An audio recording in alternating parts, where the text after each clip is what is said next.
Imagine having the power to fulfill any wish you desire, but what would you do if the one you fall in love with is trapped in a bottle? This is the story of a woman who experiences thousands of years of longing and forbidden wishes and encounters a mysterious jinn. Hi, this is Filmoro. Today, we're diving into the incredible movie 3000 Years of Longing, featuring the brilliant Idris Elba. The film begins with a woman named Alethea, a solitary narrative scholar whose life revolves around reading stories. She travels to distant lands once or twice a year to hear new tales. This time, she has gone to Istanbul for a scientific conference. After the conference, she wanders into an antique shop in the Grand Bazaar. There, a strange blue bottle catches her eye, a bottle she senses must hold a story. She buys it and returns to her hotel. The next morning, after ordering breakfast, she decides to wash the bottle. But the moment she opens its lid, something incredible happens. A massive djinn emerges from it. He is so enormous that he fills the entire room. Alethea tries speaking to him in different languages until she finally realizes he understands Greek. The djinn tells her, "I owe my freedom to you, so I will grant you 3 wishes." To learn English, he turns on the television and picks up the language at an astonishing speed. After a while, he asks Alethea, "What is your heart's desire?" Alethea responds, "I'm in no hurry." They begin talking about their pasts. Alethea shares that, as a teenager, she had befriended an imaginary figure named Enzo. Enzo appeared in her imagination every day, told her stories, and was always by her side. To avoid forgetting him, she wrote about him, but over time, she realized these were childish fantasies. She burned the notebook, and Enzo never returned. At that moment, her breakfast arrives, interrupting their conversation. Alethea hangs a "Do Not Disturb" sign on her door, and when she returns, she finds the djinn has shrunk to human size and fully adapted to the environment. Still in shock, Alethea asks him, "How did you get out of that bottle?" The djinn begins to tell his past. "This is the 3rd time I've been trapped in prison. The first time, it was because of my desires. I fell in love with the Queen of Sheba. She, too, was a djinn through her mother and a relative of mine. I frequented her bedroom, I was her confidant, and I brought her pleasure, until King Solomon arrived. I told Sheba, 'Why do you want to limit yourself to one man?' But Sheba was certain that no mortal could affect her. When Solomon entered, he greeted Sheba with a beautiful melody. Slowly, Sheba made impossible demands of Solomon, perhaps to deter him. First, to find a red silk thread among the thousands of rooms in the palace. Second, to guess the secret name of her mother, who was a djinn. Third, to reveal the greatest desire of women. None of these were impossible for Solomon, as he could speak to animals and communicate with jinn. He asked the ants to fetch the thread, inquired from an Ifrit about her mother's secret name, and told Sheba the greatest desire of women. They finally met, but because Solomon could sense the jinn's presence, he used a magical word to trap me in a vessel, and a bird carried it into the sea. During the first 100 years of captivity, I was furious. I prayed to every god I knew and didn't know, but nothing worked. Eventually, I deceived myself and prayed to remain in the bottle, hoping that pretending to have no desires would ease my pain. Unfortunately for jinn, having no desire is the closest thing to death. Now, I ask Alethea to tell her own story. Alethea says, "I am a complete woman and need no one. In the past, I married a boy I had known since childhood. At first, we enjoyed each other's minds and bodies, but gradually our love faded. He told me I couldn't understand anyone's feelings, and we separated. But for being free from that prison, I am truly grateful, and I have no more wishes." Alethea says, "What happens if I don't make a wish?" Her words make the djinn feel unwell, and suddenly, he swells up. The djinn then says, "It's better I tell you the story of my second captivity." He emerged from the Red Sea with a fisherman's net and ended up at a palace in Constantinople. His vessel was covered in sediment, and a man building a wall placed him inside it as if he were a stone. Inside, there was a slave girl in love named Gultan, who had fallen for Mustafa, the king's son. The stone was discovered, and when the bottle was opened and the djinn appeared, Gultan fainted. When she regained consciousness, her first wish was for Mustafa to fall in love with her. The djinn made her a love oil to apply to herself and reminded her to hide his vessel under a stone so no one could reach it. Soon, Mustafa and Gultan came together. The djinn wandered through the palace to learn of any plots. Eventually, he saw Khurram,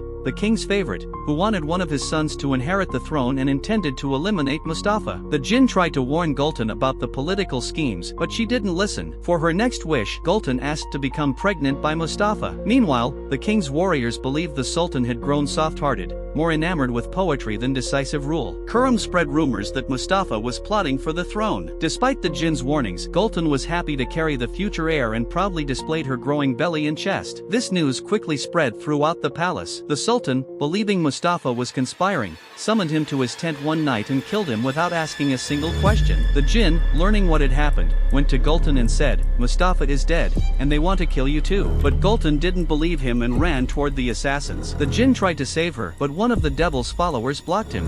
Gultan was thrown into the sea, and when the jinn went after her, it was too late, she was dead. Since the third wish had not been fulfilled, the jinn remained bound to this world and could not return to the realm of the jinn until he found another person to grant a wish for. The jinn had now become invisible, and his bottle had been hidden beneath the tiles of an abandoned bath for 100 years. He tried hard to get someone's attention, but it was no use. Until one day, Princess Murad, who was playing with her brother Ibrahim, sensed the jinn's presence and moved toward the stone. They were shifting the stone when their mother, Kozum, called them, and they left the spot. The hair on Murad's legs revealed that his ancestors had also been jinn. Murad ascended the throne at the age of 4, and by 20, he led his army to war, spilling countless bloods. Kozum, in Istanbul, imprisoned Ibrahim in a room full of large-bodied girls to produce a male heir for the throne. Murad returned from the war, but the conflict had corrupted his soul. He believed he was invincible and wanted to eliminate all rivals. He first went after his brother Ibrahim to kill him, but Kozum stopped him, saying, "Ibrahim is like a child, he can never become king." Murad refrained from killing Ibrahim. To reduce Murad's thirst for killing, Kozum ensured he remained constantly drunk and invited the finest storytellers to the palace to entertain him. Those who failed to impress either fled or were killed by Murad. Eventually, an old storyteller captured Murad's attention and became his only friend and companion. When the old man died, Murad sat there, wailing and drinking until he emptied himself. In that state, the jinn finally managed to lead him toward the old bath. But Murad had grown so weak that he couldn't even unlock the door. He slowly went inside and drank himself to death. Now Ibrahim had to sit on the throne by force. He appointed one of his concubines, named Sugar Lump, as the governor of Damascus. She discovered the abandoned bath and bathed there. The floor was so wet that when she stepped out, she slipped, breaking a tile and uncovering the jinn's bottle. The jinn begged her to make a wish, but she wished for him to return into the bottle and sink to the depths of the ocean. From Alithia's perspective, this story once again proves that wishing can be a bad idea. She wanted to give the bottle to another needy person so they could make a wish, but the jinn refused to return to the bottle. He had granted 3 pointless wishes just to get rid of him, like taking a sip of tea. The jinn reminded her that wishes must come from the heart. Alethea said, "I have no heartfelt wishes." The jinn called her a coward and said, "How can a human have no wishes?" Angrily, Alethea responded, "I wish we had never met." Suddenly, the bottle shattered in her hands,